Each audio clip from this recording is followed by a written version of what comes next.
abot, dinhi sa yuta maingon sa langit.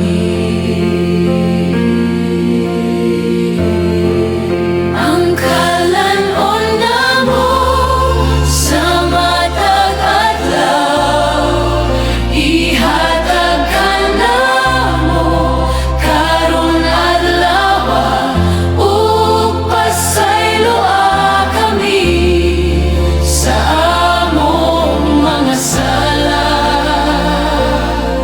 Ingon nga nagapasaylo kami sa mga